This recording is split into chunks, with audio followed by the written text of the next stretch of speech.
बाज लोग ये कहते हैं कि किसी की तालीमात अच्छी देख करके शायद वो भी नबी हो सकते हैं, गौतम बुद्ध भी नबी हो सकता है। राम कृष्ण के बारे में भी कुछ लोगों ने कलाम कर दिया।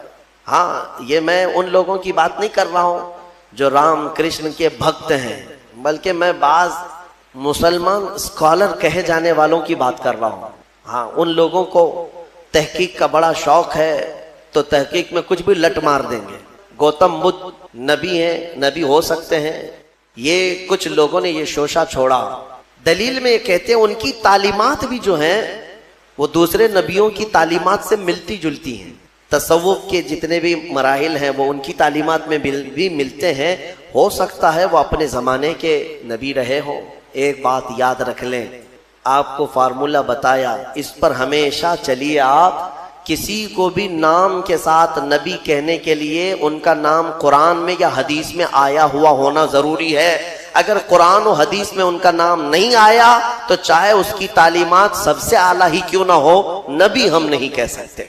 किसी गैर नबी को, नबी नहीं था और आपने उसको नबी कहा, काफिर हो जाएगा। और कोई नबी है उनकी नबूवत का इनकार किया तब भी काफिर हो गए। 1,24,000 कम व बेश जितने भी नबी आए, कहाँ से शुरू हुए कहाँ पे खत्म हुए ये भी मानना जरूरी है आपको। इस्लामी अकीदा, सबसे पहले नबी आदम अलैहिस्सलाम और सबसे आखिरी नबी मोहम्मद सल्लल्लाहु अलैहि वसल्लम, ये दोनों चीजें भी मानना आपको जरूरी है। कुरान पाक जब मुकम्मल तरतीब दे दिया गया ना, मुकम्मल तरतीब दे दिया गया, कवर लगा दिए गए कुरान, और हजरत उस्मान गनी ने फरमाया अब कुरान वही है जो इन दो रट के बीच में है, इसमें कोई एक वरक ज्यादा भी नहीं करेगा और एक वरक इसमें से निकालेगा भी नहीं, सब गिना जा चुका है।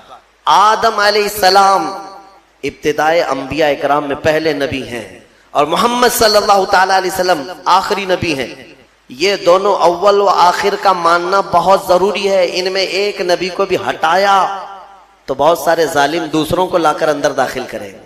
सारे नबियों को मानना हमारे लिए जरूरी है, लेकिन मोहम्मद सल्लल्लाहु ताला अलैहि वसल्लम के बारे में कुछ अकीदे अलग हैं, खास हैं। वो ये है कि वो नबी भी हैं, रसूल भी हैं, अफजलुर रसूल भी हैं, सैयदुल अंबिया भी हैं। ये सब मानना हर मोमिन के लिए जरूरी है।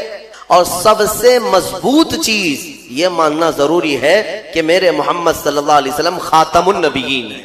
अब उनके बाद कोई नबी नहीं आ सकता। अगर किसी ने नबूवत का दावा किया मेरे आका के बाद, हदीस में उसको दज्जाल कहा गया है। वो दज्जाल है।